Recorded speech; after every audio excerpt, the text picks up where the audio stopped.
Hey there, everybody. Pete Pardo here from Sea of Tranquility. Welcome to another edition of Deep Cut Dive. Today we've got in the co-captain's chair, Mr. Chris Alo. Welcome, my friend. How are you today? Hey, everybody. Thanks for having me, Pete. We got the Saxon show today.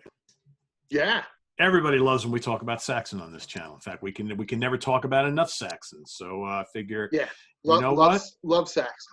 A lot of albums and a ton of albums, but more importantly, some really kind of key and popular songs from them that we're going to try and avoid today. So I have tasked Chris and myself with trying to go beyond. Again, this is not a hits band. This is a band that has some very notable songs that were on all their live albums that they play live all the time, that they did videos for, so on and so forth. So we're going to try and go a little bit deeper than that. And Chris and I were free to choose from any of their albums. And how many do they have? 20 albums?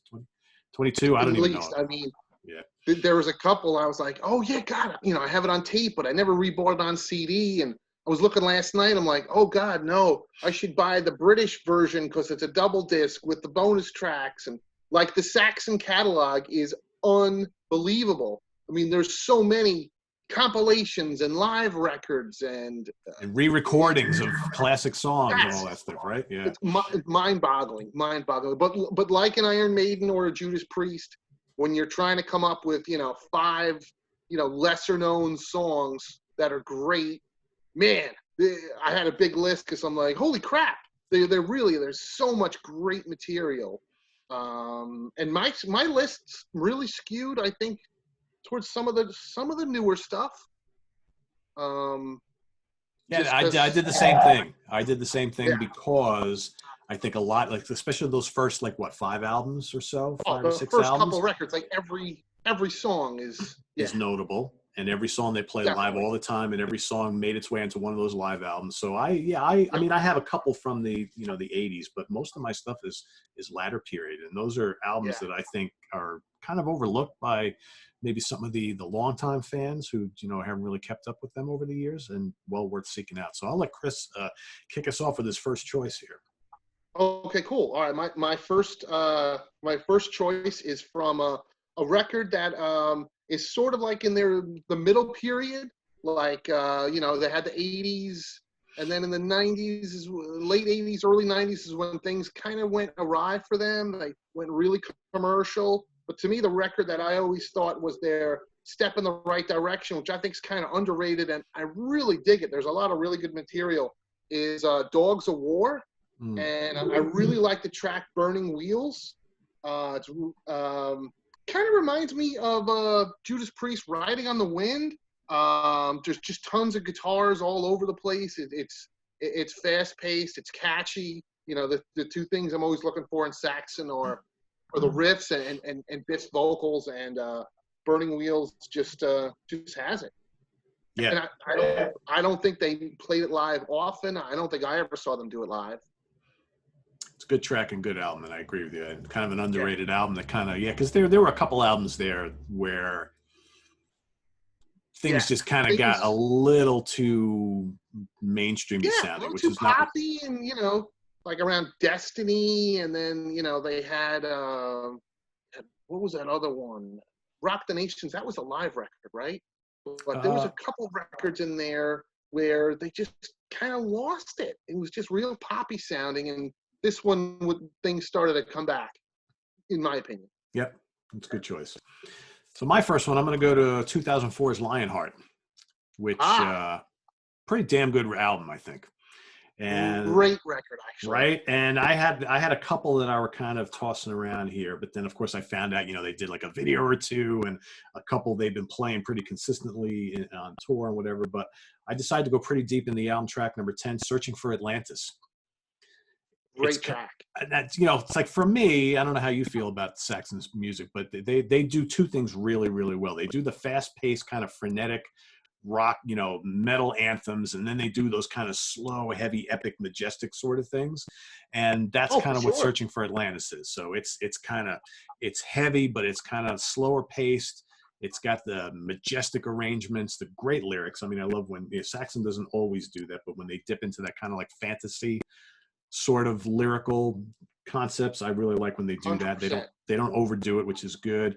And Biff sounds great on it. And, more importantly, I think it's just, Lionheart 2004, kind of late in their career, right? They started in the late 70s. Yeah. I think it just really, this album and that song just really show how great this band still is.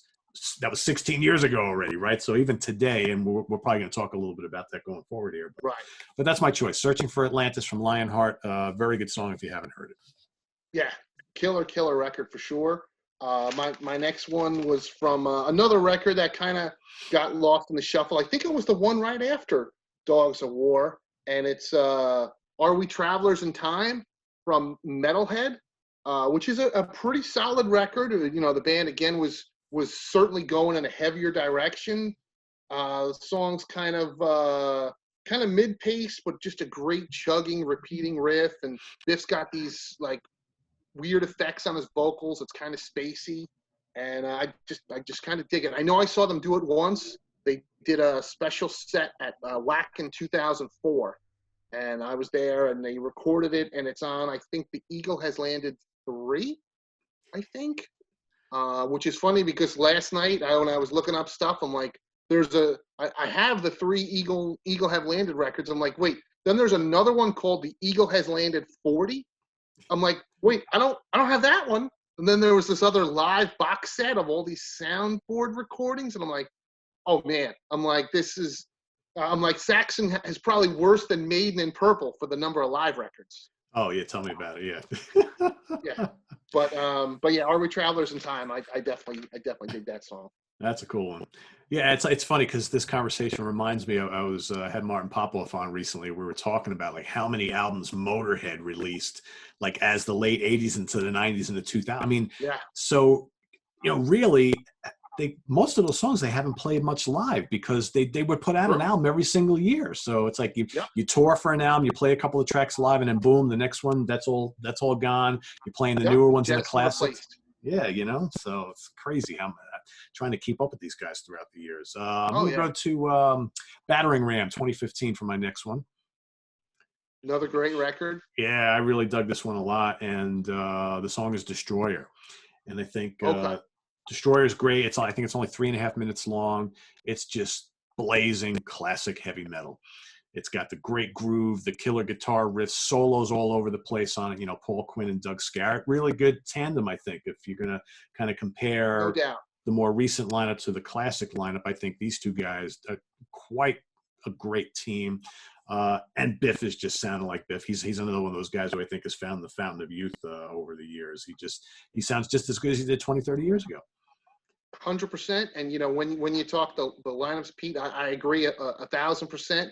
Saxon's that one band where, I don't want a reunion. This lineup is killer. This lineup has put out amazing stuff, because the talk comes up every so often, not from the band, but some fans were like, oh, it would be great if the old guys were back. And I'm like, well, maybe it'd be cool for a show. But as far as Saxon, continually recording and touring and putting out new material, no, this lineup is perfect. Don't mess with it. Yeah, and I'm a huge Graham Oliver fan. Always have been. And he's a great player, and I love that initial lineup. But, yeah, you almost like you don't want to mess with this chemistry, right? Yeah. As cool as it would be, it's like, but these guys they're just so locked in these last bunch of years, and you'd hate to see anything kind of interrupt that. So, Destroyer from Battering Ram, my second choice. Nice. Great choice. And again, going back to the lineup and everything, and just the years, like, I was looking at this album last night. I'm like, oh yeah, well that's a newer Saxon record, and I'm like, oh god, this is from 2001. Like that's 19 years ago. I'm like, how old am I? How old is this band? But the track is Dragon's Lair from the Killing Ground record, which I really like. I think this was a really good record, and this has this is that version that has the re-recorded tracks for Heavy Metal Thunder, which of course then I had to buy again later because they re-released it on its own, but with like 3 extra tracks. But that's a whole nother story. But yeah, Dragon's Lair, just a fast-paced rocker. Kind of reminds me of Yngwie Malmsteen with some of the guitar playing. some of the the riffs, but it's just a great track. And again, my mind was blown. I was like, oh my God, this record's almost 20 years old. Yeah. I'm like, wow. And one thing too, right? As we're kind of showing some of these, this band always had really cool album covers for the most part. Great album covers, and definitely a band that embraced hey, let's have the version that has a bonus track or a bonus live record or the bonus re-recorded songs, or even like Battering Ram I saw last night. I'm like, I shouldn't have looked. There's like a version that has like 5, and maybe that's the version you had, Pete. There's like a version with like 5 live tracks on it. I'm like, oh crap, I don't have that version. This has no, I don't have that version either. I do have the one with the book with which is pretty cool, but it's only got the one That is disc. nice. Yeah, I definitely don't have that one. Yeah, no, this only has the 11 songs. Okay. But again, you have the digibook version, which is nice. They were definitely always a band that embraced putting the extra stuff in, which is cool for fans. I mean, my Lionheart is one of the deluxe editions. So this has the bonus disc with the bonus DVD, right? So it's yeah. I got that one here, which has something in it. Mine has a DVD. Mine has a lanyard, which I have one. Never, yeah, I have one of those too. funny stuff. And for the collectors like us, that's like you can't beat that stuff, right? Oh, for sure, 100%. All right, who's up? Is it you or me? I don't even. I just went right. That was my number. Your 3. 3 right? was Dragon's Lair. Okay, cool. All right, so I'm going to go to Thunderbolt from 2018. I love this album. Great record. Yeah, right. A lot of really good tracks on here that I could have picked from, but they played a good amount of this. The tour I saw them open up for Priest. I thought that was fantastic. The Priest gave them like an hour, and they played like 4 songs at least out for here, maybe 5. Totally. A Wizard's Tale is the one that I chose from this album. Okay, that's a good one. Really good kind of galloping rhythms, got like early Saxon Maiden type of thing, right? You listen to it and you're like, oh, that's like 1982 right there, super crunchy riffing. Again, it's got that epic feel, and the kind of return for this album of those kind of like fantasy tinged lyrics, which I think are kind of cool when bands utilize them and don't overuse them.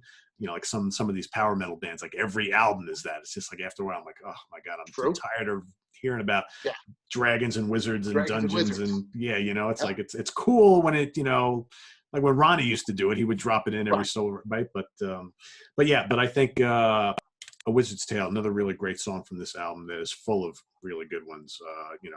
God Nosferatu, and they played Rock and Roll, which is a great tribute to Motorhead. I thought when they played that live, I was like, yes, how cool is this, right? Could be the best Motorhead tribute song ever. Yeah, exactly. So yeah, that was a great record. I agree. All right, back to you. All right, this one, another real catchy riff, super catchy chorus. Chasing the Bullet from Call to Arms from 2011. Which even then, I'm like, oh man, this record came out like 9 years ago. I'm like, how is that possible? But super, super catchy song. I'm pretty sure I saw them do it live on this tour, wherever I saw them. It gets kind of jumbled up after a while, but I just love that song. I love the chasing the bullet. It's just like the catchiest thing ever. I could see Steve Keeler singing it to me in my head. So I just love that track. Now all we need is his little face to appear like right above the Zoom screen, and he'll start piping it through, right? Totally. But yeah, I love that track. That's a cool one. All right, I'm going to dip back to the 80s now, because we both kind of avoided the 80s, and I wanted to do a little bit, but I'm going to stay away from those first couple classic albums, because I think, like we said, it's like everybody knows those songs. Those songs are well-traveled. So I'm going to go to an album that I think was a little bit controversial for them, because this is one of those albums, I think, where they tried to make their music a little bit more accessible, kind of to fall in line with everybody else. And it's Innocence Is No Excuse from 1985, which not one of their good album covers. And I mean, I know she's attractive and everything. And I think, wasn't she someone famous or became someone famous? is that she looks like Pia Zadora, the actress, but I don't know if it is or not. Believe it or not, I only have that album on cassette, so it's so shrunk down. Oh, I it's so haven't tiny. listened to it in a long time. So this album is interesting because I remember, this had they did the Broken Heroes, which was the big, ironically not released as a single, but they released it as a video on MTV. And I remember, like, I dig that song quite a bit. I almost picked it. I'm like, they played it live a lot. They did the video. So, and they actually released a bunch of singles from this album. But what I chose was Raise Some Hell from this album. Okay. And I think, again, most of this album, it's got bigger production value. So they got Simon Hanhart produced the album. Parts of this album remind me a little bit of kind of like what Def Leppard was doing with Mutt Lange. It's like, the drum sounds aren't great, and it's got all the big choruses, but it's still a pretty heavy album. Raise Some Hell, nice chugging guitars, killer chorus. It's got everything you like from some 80s metal, except, maybe for Saxon, it's a little too polished. But I was listening to this album last night, and I was thinking, you know what, man, I'm really amazed that this album didn't make them like monster big here in this country. But I think by come like 85, I think Saxon's kind of like window of becoming a bigger band here kind of was already gone. I think after Crusader, Crusader was like the last gasp, and this didn't really, because remember, this got like no promotion here whatsoever. Definitely. It's kind of a one of those lost records for Saxon. And I don't have it on CD. It's one of those ones where I was like, all right, I got to pick this up again, because I have the cassette with the bright yellow label on it from, whenever it was 35 years ago. And, I know, right? Yeah. I don't have it as in the collection. So as a collector, I'm like, all right, I got to get it. But yeah, I'd like to hear it again, because it's been a really long time. Yeah, it's got Rockin' Again, Back on the Streets, Rock and Roll Gypsy, Broken Heroes, like I mentioned, Everybody Up, Everybody Up. I mean, it's a pretty easy listening Saxon album, and it's fun. If you're not trying to compare it to obviously those earlier records, but I think it's good, and I'm just I think it was one of those missed opportunities for the band, for the label.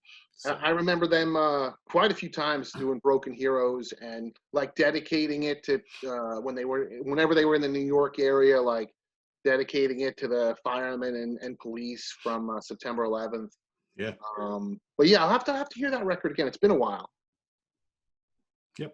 But yeah, you're 100% right. They totally missed their opportunity.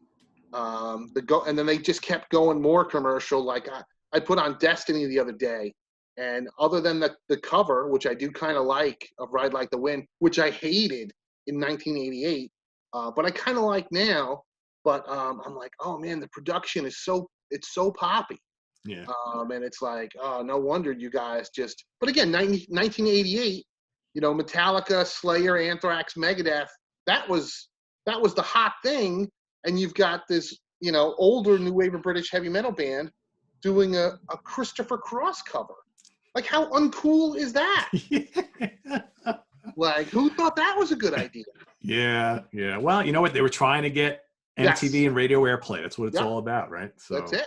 But, and a lot of these bands who tried to go that route, who were much heavier early on, it backfired on them. No doubt. That's what I always say. When you're one of these bands that we like and they have some measure of success, the real crossroads is, well, do you go heavier or stay the same, or do you go the more commercial route and hope it works?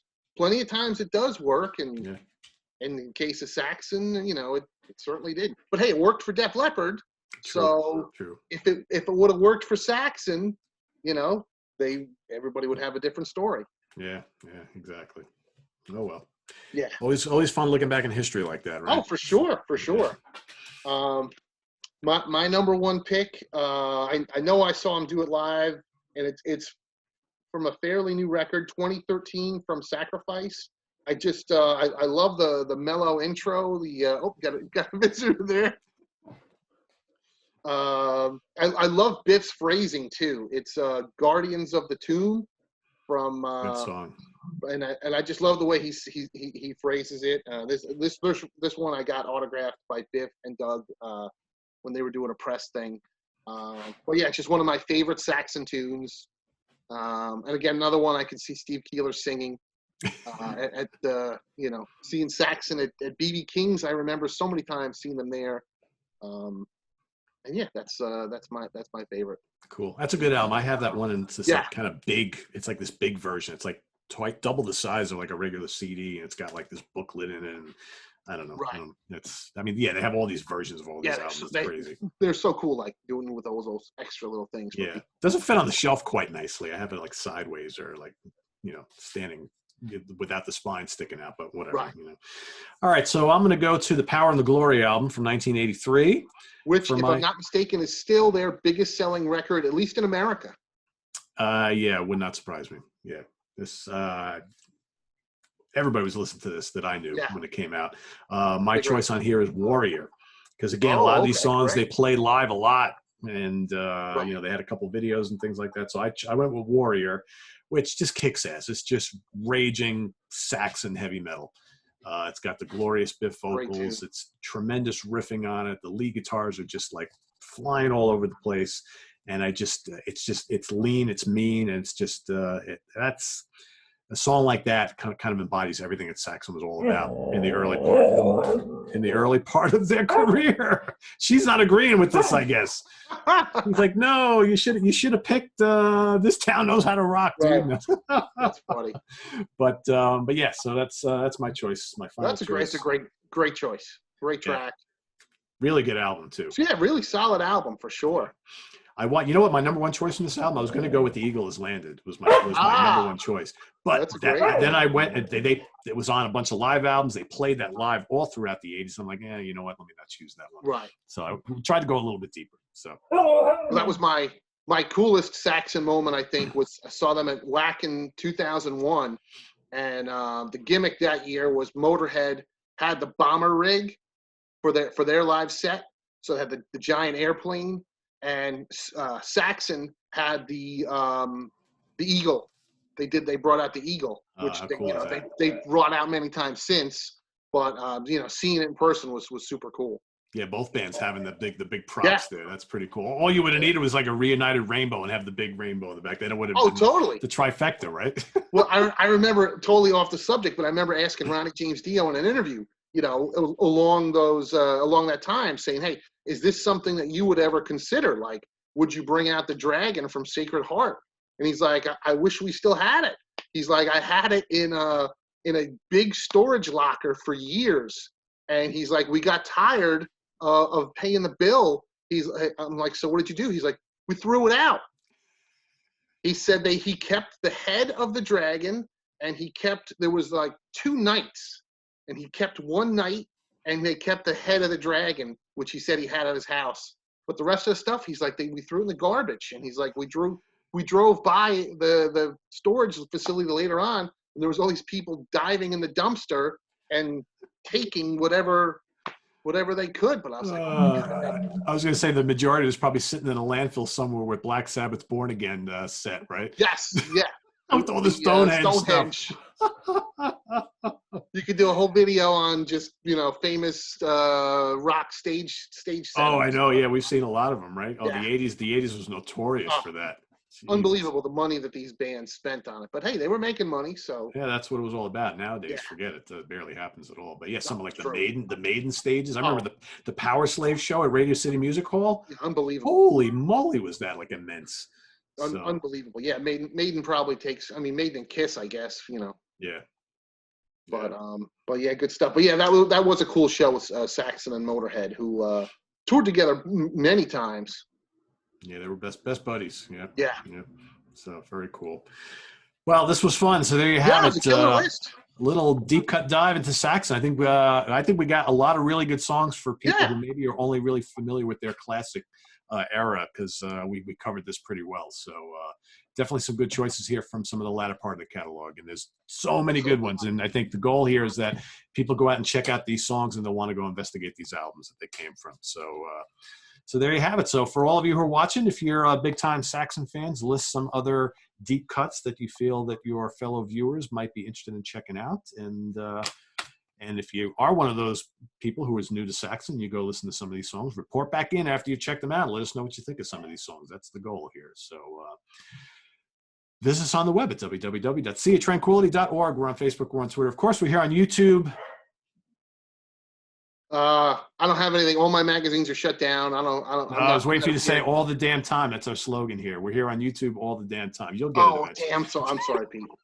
That's okay. I say I screwed it up. That's all right. Okay, so I've gotten multiple people on that because almost everybody's are getting it now. They're like, okay, Pete's waiting for the cue. So All right, I'll be better next time, I promise. So yeah, Chris is waiting for the magazines and all that stuff to open back up so he can start, giving us all his great interviews and whatnot again. So hopefully soon. Any indication on any of that or nothing yet? Nothing. There's just until things. I hate to say it, until concerts really start again, I don't know. I mean, because all the bands that, a few bands put out records, and I don't know if it's a good time or a bad time to put out a record. Partially it's a good time because everybody's home and looking for things to consume. But the flip side is, realistically, it's a bad time, I guess, because you put out a record and people are consumed with so much other negative stuff going on in the world. And realistically, there's no tour, and without a tour to promote the record, it kind of fades away shortly. Yeah, it does. It does. Well, we can only hope that things will improve. Yeah, fingers crossed. There we go. All right. Well, thanks again for Chris for joining us here today. Yeah, thanks for having me. I am Pete Pardo. See you guys tomorrow morning with some more stuff. So you'll see Chris. Chris will be back on Monday. We're getting the band back together for another fun rant. So look for the Hollywood Squares once again on Monday evening, and we'll have some more funny musical discussions for you. So we'll see you guys all then. Take care. Bye-bye. Chris, have a good one. Thanks, Pete. Later.